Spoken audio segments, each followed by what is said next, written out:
Salams from the People's Dispatch studios here in New Delhi. It's the start of a new week and Daily Debrief is back. I'm Siddhant Ani. On the show today, we're talking about positive developments in Ukraine with regards to the Zaporozhye nuclear power plant. We've seen tremendous fighting, 32 people killed in factional fighting in Libya. And for a change on Daily Debrief, we're talking cricket.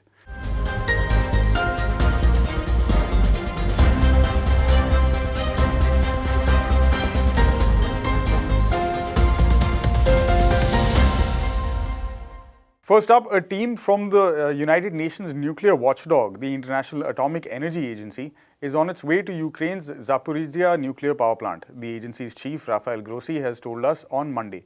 Grossi is heading the mission himself. It is, of course, the largest power plant in Europe, one that's become a major flashpoint in the ongoing war. The IAEA team will assess any damage from recent shelling near or at the site of the plant, evaluate conditions in which staff are working, and determine the functionality of and safety, of course, of security systems.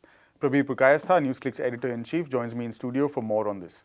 Prabir, good to have you in studio for a change for this episode. An important development, we talked about this last week as well when sort of intentions were announced, at least from the Russian side, to have IAEA inspectors, and now it seems that they are on the way. What were the roadblocks and what seems to be clear now, at least in terms of what is happening regarding this power plant? See, basically both sides had to agree, and it was not enough that both sides agreed to the IAEA visit, right, but also the modalities had to be worked out, that who will host, to what point, how the handover will be done of the team. Right. So all of this ran into some hurdles.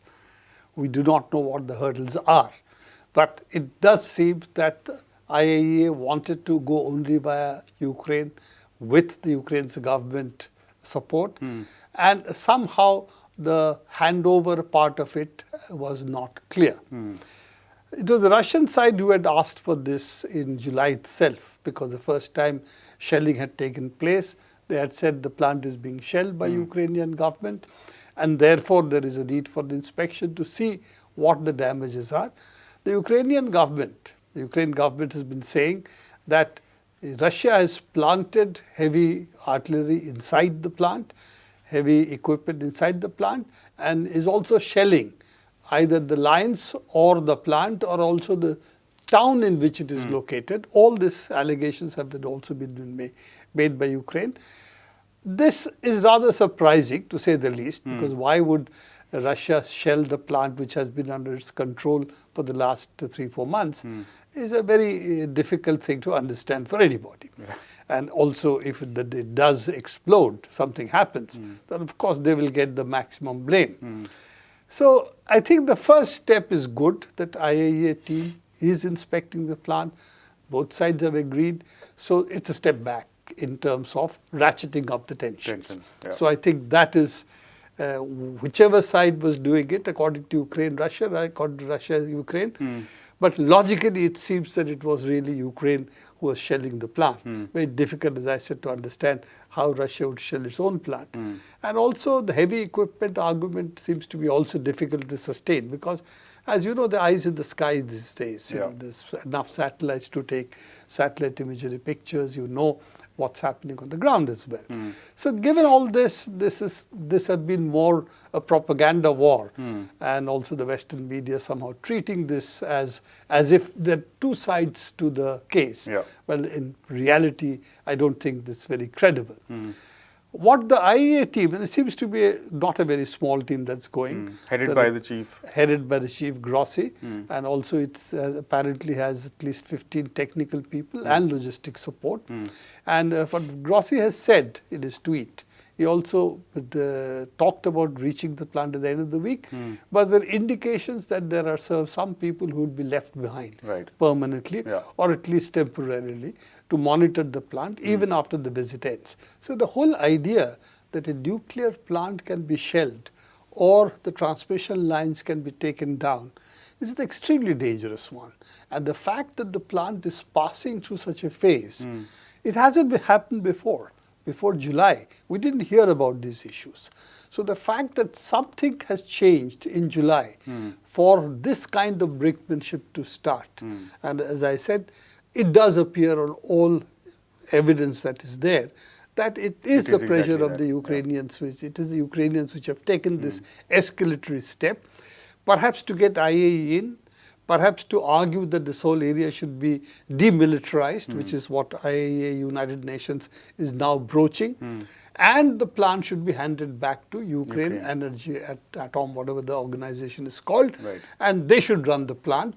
That this is an attempt to get the plant back and get Russia out of the plant using diplomatic means, United Nations and so on. So this could be a ploy, or it could be simply that Russia should not disconnect these plants from the Ukrainian grid. They're getting free power at the moment from the plant, and also selling it to European Union partly. I think 100 megawatts are being sold. Right. So perhaps to abort the possibility of Russia disconnecting it from the Ukrainian grid, connecting it to the Russian grid. Some discussions have been going on this. Maybe it's an attempt to abort it, but I don't understand why anybody would take the steps that we seem to see happening in order to have this conversation. in order to have this conversation and endanger the whole of, the Black Sea, the Russia as well as Ukraine, and also large parts of Europe. So I don't understand this.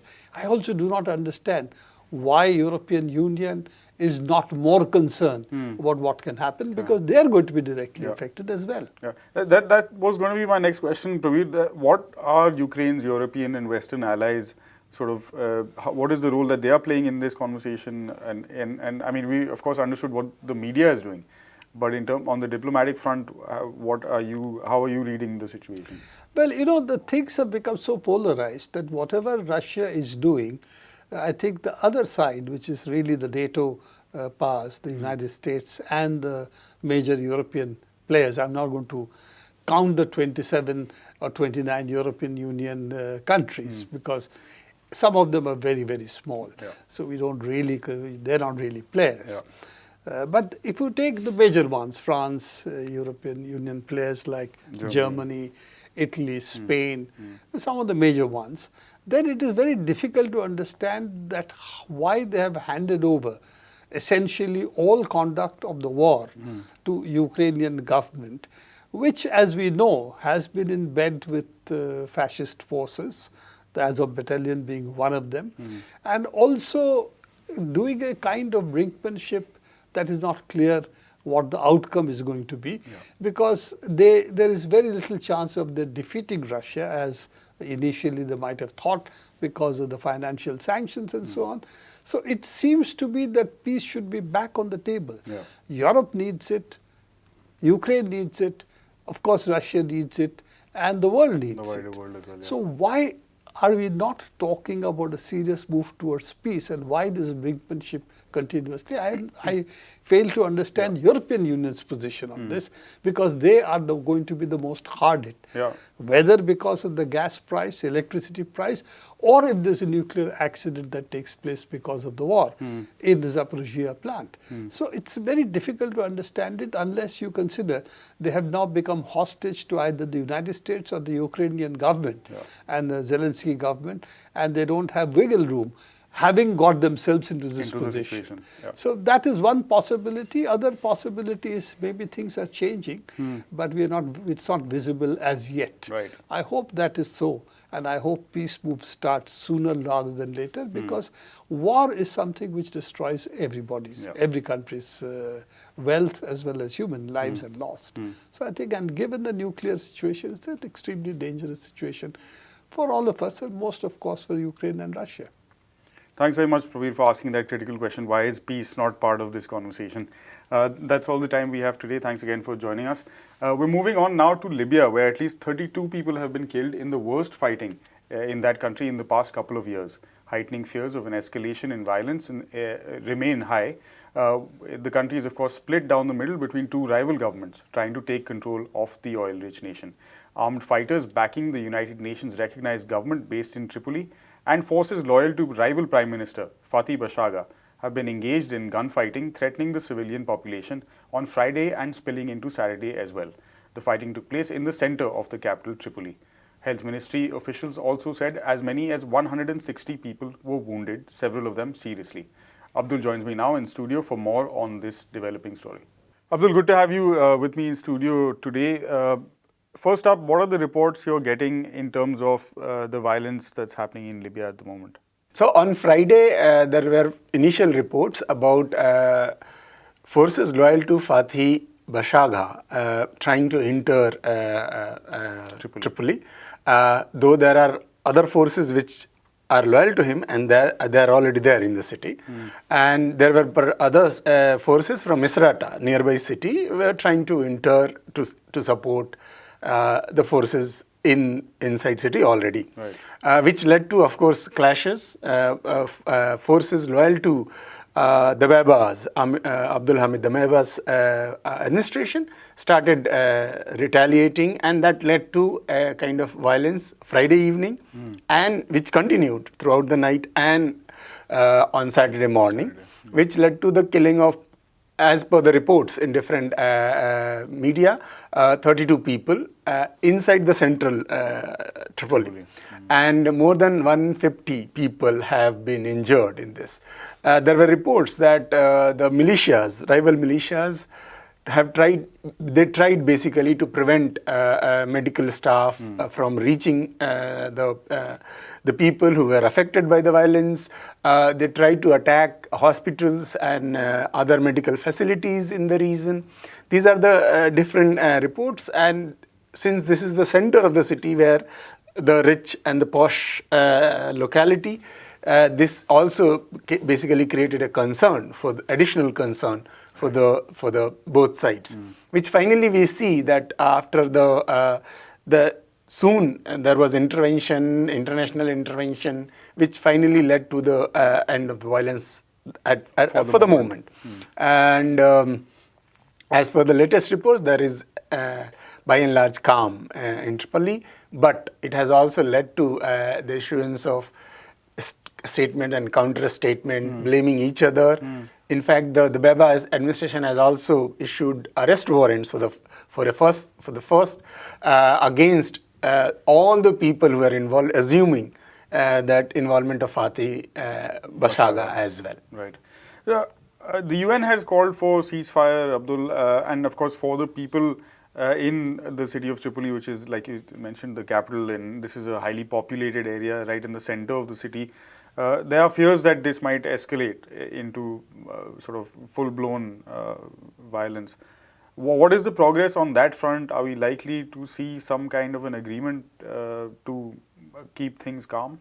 Well, there were recently the similar violence happened, I think in July, and there were initial clashes, some small clashes in March and May as well.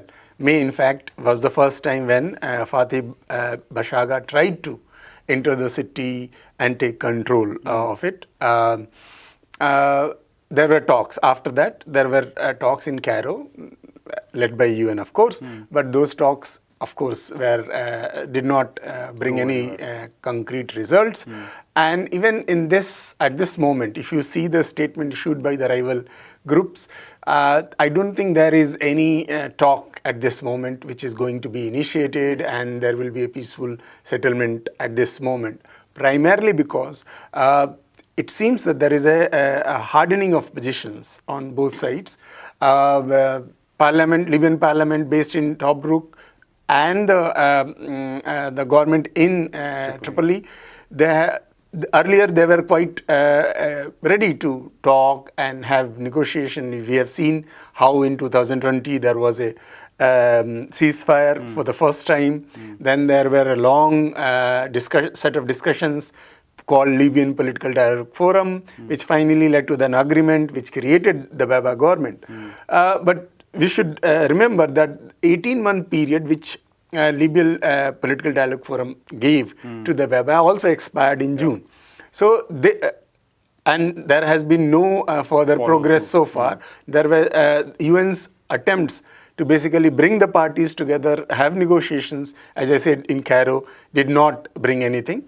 So at this moment, there is a complete uncertainty about the future of talks and the future of the peace process, primarily because the Libyan oil production at this moment, which is the main source of, you can say, the conflict between both the rival groups, has resumed, and given the market, the possibilities in the market at the global level at this moment, given the Ukrainian war and other things, is basically keeping both the parties interested in taking control of the entire process as strongly as possible.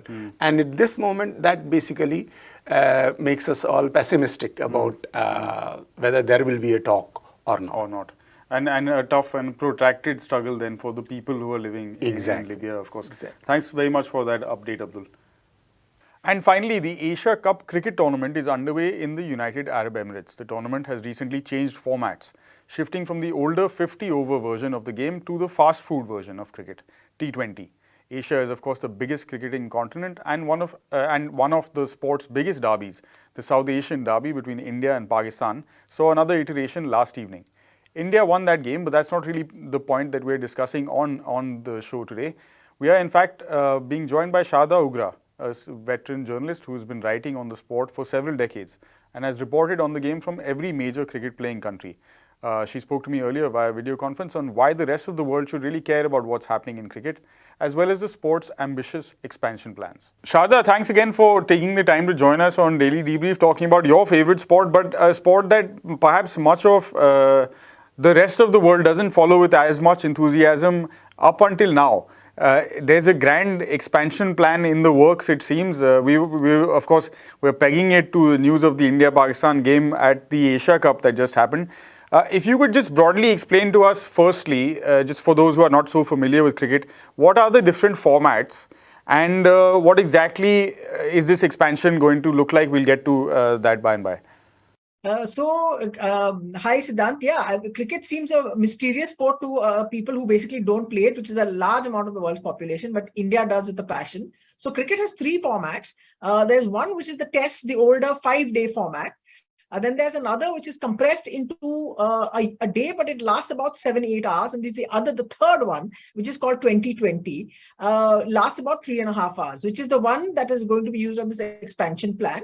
And the way these, other than the 5-day one, the way these other two work is the number of overs or the 6-ball set, as you may describe it, that are bowled. So every batting team faces in the 8-hour format, they face 50 overs or 300 balls, and in the 3.5-hour format, they face 20 overs or 120 balls. So that's as quickly and as succinctly as I could put it.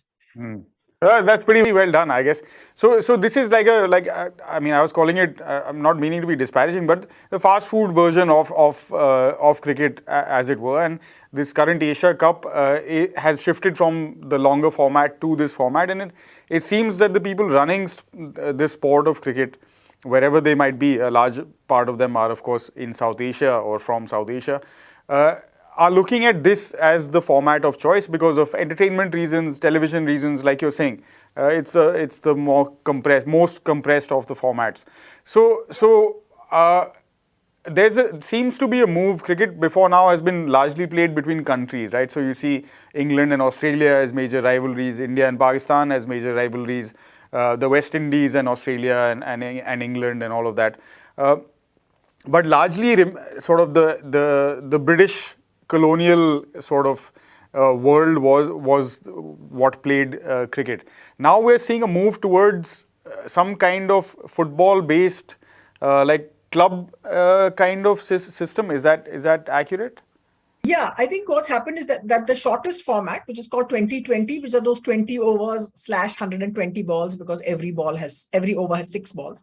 Right. That is the version that is being changed, not into football as it's known, club football as it's known in Europe, South America, and everywhere else, but more like franchise sport, that's played in the United States. So based Right. around these teams created literally out of like a marketing plan, and set to represent these various cities. So what they're trying to believe is going to happen now is that the Indian Premier League, which is the biggest, richest franchise-driven tournament in the world, it has its television rights have been valued more expensive per match than any other sports other than the NFL in the US. So the teams that own franchises in the Indian Premier League, 5 or 6 of those teams are now going out and buying teams elsewhere. So Right. that they can actually have an entire year spent playing this franchise club cricket all around the world. So it'll be in the 3 newest leagues that are going to be introduced this year are in the UAE, in South Africa, and next year I think in the United States. So this looks like it's a very pivotal moment in the way cricket is going to develop. A lot of countries where cricket is less lucrative, their players will want to go and play in all these leagues. You need all these players, you need all these teams that are there. There's going to be job vacancies going, and everyone will want to play that because it is the most lucrative format, and players get a large amounts of money playing for these. There are international players that have stepped away from their international contracts and said, we don't want to play for the country, we want to play for our franchise cricket. And there's going to be more franchise cricket. It's going to cause a big upheaval, according to me, and there's this push, which is what a lot of the smaller countries see it, towards club cricket. There are clubs in cricket, but that's another story. But these franchise clubs, 2020 clubs, these are the ones that are going to be the engine and the drivers of money in the game. It sounds extremely interesting, Sharda, and we'll perhaps look at ways in which to explore the money aspects of it in greater detail. But thanks very much for that broad outline of how cricket is looking to expand to wider markets and perhaps sort of expand from the current limited sort of exposure. Sorry? Colonial. Becoming a more kind of global sport played around the world. Thank you very much for your time, Sharda. Thank you, Siddhant. Hopefully people have grasped the broad outlines of what we were discussing. Yeah, hope so. That's all we have on this episode of Daily Debrief. We do hope you enjoyed the show. For more details on these stories and everything else we do, head over to our website, peoplesdispatch.org, and give us a follow on the social media platform of your choice. Thank you very much once again for watching. We'll be back same time, same place tomorrow. Until then, stay safe. Goodbye.